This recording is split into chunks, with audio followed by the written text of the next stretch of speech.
नमस्कार छात्रों, मैं दीपेंद्र सिंह, हिंदी विभाग, रानी लक्ष्मीबाई कन्या महाविद्यालय निवाई।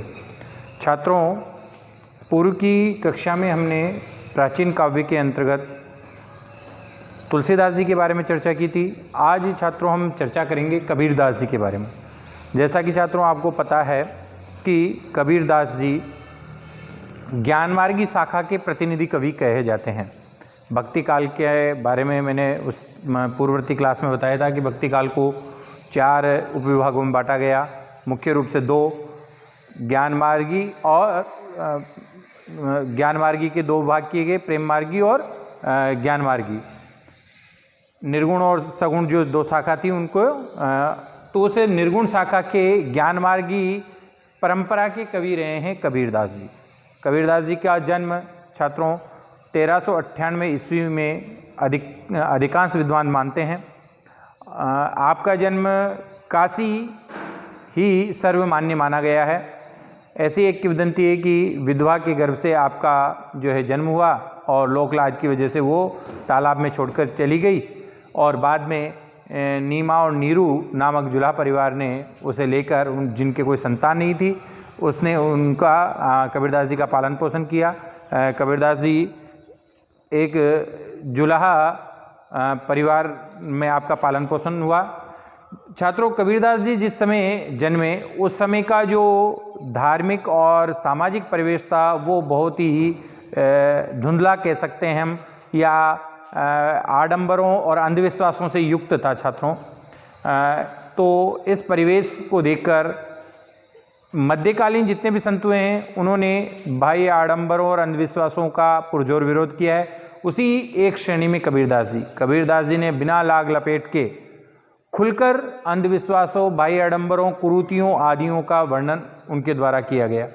कबीरदास जी की जो काव्य है उसमें शब्द, रमेनी और साखी 3 प्रकार की रचनाएं मिलती है। इनका संकलन विद्वानों के बाद में किया गया है। कोई एक प्रमाणित रचना नहीं मिलती है और संकलनकर्ताओं के द्वारा इनके काव्य का संकलन जो गुरु परंपरा से सुनते आए उसी हिसाब से संकलन किए। तो हम बात करेंगे कबीरदास जी के बारे में। कहा जाता है कि कबीरदास जी कवि न होकर संत और समाज सुधारक थे। बिल्कुल छात्रों, उनके काव्य का जब हम अनुशीलन करते हैं तो उससे साफ परिलक्षित होता है कि उनके काव्य को जब हम पढ़ेंगे तो पता चलता है कि उन्होंने ज़्यादातर बातें समाज सुधार की अपने काव्य के माध्यम से की है। उसी के तहत सबसे पहला मैं बिंदु आपके सामने रखना चाहूँगा, मानवीय एकता का भाव। कबीरदास जी ने अपने काव्य में मानवीय एकता को पुरजोर दिया है और उसे बढ़ा चढ़ाकर बताया कि जो व्यक्ति आपस में संप्रदाय, जाति, वर्ण आदि में जो विभेद रखता है वो विभेद नहीं होना चाहिए, क्योंकि सभी एक ही ईश्वर की संतान है। और ये भाव उनका एकेश्वरी वादी विचारधारा भी रही है। उनके अंतर्गत उन्होंने एक ही ईश्वर को माना है। देखो, एक उदाहरण है हमारे समक्ष, साधो एक रूप सब माई, अपने मन ही विचार के देखो, ओरो दूसर नाही, एक ही त्वचा रुधिर पुनि, एक ही विप्र शूद्र के माही। यानी इस उदाहरण से परिलक्षित होता है कि वो कहते हैं कि हे सज्जनों, सब का एक ही रूप है, सब एक जैसे ही हैं। अपने मन में आप विचार करके देखो कि दूसरा कोई रूप नहीं, आप जैसे हो वैसा ही दूसरा है। एक ही त्वचा रुधिर पुनि, एक त्वचा भी एक जैसी है और उसका रक्त भी एक जैसा है, चाहे वो विप्र हो चाहे वो शूद्र हो। ये काव्य पंक्तियाँ कबीरदास जी की मानवीय एकता के भाव को पूर्णतः परिलक्षित करती है। आगे हम बात करें उनकी दूसरी काव्यगत विशेषता, बाह्य आडंबरों का विरोध, जो उन्हें समाज सुधार की ओर प्रेरित करता है।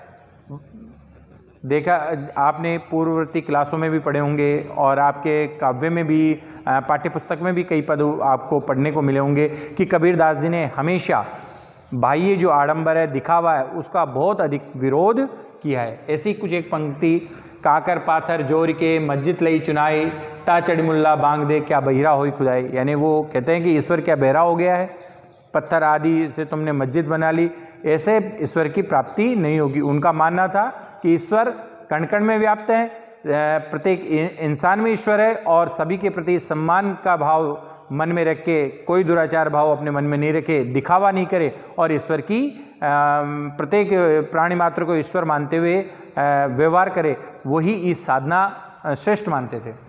तो उन्होंने अपने काव्य के माध्यम से जितने भी समाज के अंदर ये एक वानगी है छात्रों, जितनी भी बुराइयां थी उन सब के ऊपर उन्होंने अपने काव्य का सृजन किया है। आगे हम बात करें इसी श्रृंखला में अंधविश्वासों का खंडन। बिल्कुल उन्होंने जितने भी अंधविश्वास जो तत्कालीन पूर्ववर्ती नाथ संप्रदाय और शाक्त और मुल्ला मौलवी पंडितों के द्वारा जो चलाए जा रहे थे धार्मिक अनाचार के कार्य, उनका और जो अंधविश्वास उनके द्वारा व्याप्त किए गए थे कि भाई ऐसा करने से ऐसा होगा, ईश्वर नाराज हो जाएगा, ऐसा करेंगे तो ही ईश्वर की प्राप्ति होगी, इस प्रकार के जो भी जितने भी विचार जो चल रहे थे उन सब का उन्होंने प्रामाणिकता के साथ उन्होंने क्या किया, विरोध किया। उसी में से एक था, उन्होंने कहा मूंड मुड़ाए हरि मिले हर कोई ले मुड़ाए, बार बार के मूंडते भेड़ न बैकुंठ जाए। वो कहते थे कि अगर मूंड मुड़ाने से ही अगर ईश्वर की प्राप्ति हो जाए तो उस भेड़ को देखो जो बार बार मुंडाती है, तो इसका मतलब वो तो सीधी ही क्या है, बैकुंठ को जाएगी। तो इस प्रकार जितनी भी कुरीतियाँ बुराइयाँ उस समय समाज में व्याप्ति, उन सब का उन्होंने बहुत अच्छे से विरोध किया अपने काव्य के माध्यम से। आगे बात करते हैं मूर्ति पूजा का विरोध। मूर्ति पूजा के भी वो विरोधी थे, यानी वो जो दिखावा रूपी पूजा पद्धति थी उसको वो नहीं अपनाते थे, उसको वो गलत बताते थे। उसमें कहा उन्होंने पहान पूजे हरि मिले तो मैं पूजूं पहाड़ ताते या चाकी भली पीस खाए संसार। वो कहते थे कि अगर पत्थर को पूजने से अगर ईश्वर की प्राप्ति मिलती है तो मैं पहाड़ को पूजता हूँ। उससे तो अच्छा वो क्या कहते हैं, चक्की को श्रेष्ठ बताते थे कि जिसके अनाज पीसने से पूरा संसार पेट भरता है। इस प्रकार के उन्होंने कई उदाहरण देकर जितनी भी कुरीतियाँ, व्यभिचारियाँ, अनाचार, दुराचार आदि के भाव, अंधविश्वास आदि जो व्याप्त हैं उनको उन्होंने अपने काव्य के माध्यम से विरोध दर्ज किया। आगे बात करें भेदभाव का विरोध। उस समय जाति, संप्रदाय आदि भेदभाव जो तत्कालीन समाज में व्याप्त था, उस भेदभाव का भी उन्होंने विरोध किया। उन्होंने कहा, एक उदाहरण है, हरिजन से तू हित कर कर हरिजन के हित, यानी जो हरिजन है वो भी किसका ही बनाया हुआ है, हरि के द्वारा ही बनाया हुआ, उसका ही रूप मानकर उससे तू क्या मत कर, भेदभाव मत कर। इस प्रकार से भेदभाव को दूर करने के लिए उन्होंने कई काव्य सृजित किए, कई काव्य पंक्तियाँ उन्होंने लिखी, लोगों को संबोधित किया। आगे हम बात करते हैं उपासना पद्धति का विरोध। जो उपासना पद्धति थी, उपासना पद्धति शाक्तों की अलग थी, शैव की अलग थी, वैष्णव की अलग थी और मुल्ला मौलवियों की अलग थी, और कई प्रकार के विभिन्न संप्रदाय तत्कालीन समाज में, नाथ आदि सिद्ध ये संप्रदाय चल रहे थे, जिनमें टोना टोटक्या आदि कई प्रकार की पद्धतियाँ प्रचलित थी।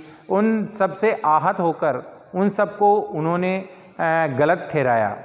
कबीरदास जी के द्वारा उन सब पद्धतियों को, उपासना पद्धतियों को गलत ठहराया, और वो सिर्फ और सिर्फ उपासना पद्धति में अगर वो मानते थे तो आत्मान्वेषण, निर्गुण निराकार के प्रति निरंतर जाप, स्मरण, सुमिरन आदि भाव को ही वो क्या मानते थे, श्रेष्ठ मानते थे। और साथ ही वो अपने आचरण, वो मानते थे कि व्यक्ति अपने आचरण में सज्जनता धारण करे, आचरण से सज्जन बने, न कि दिखावे में वो सज्जन दिखाई दे।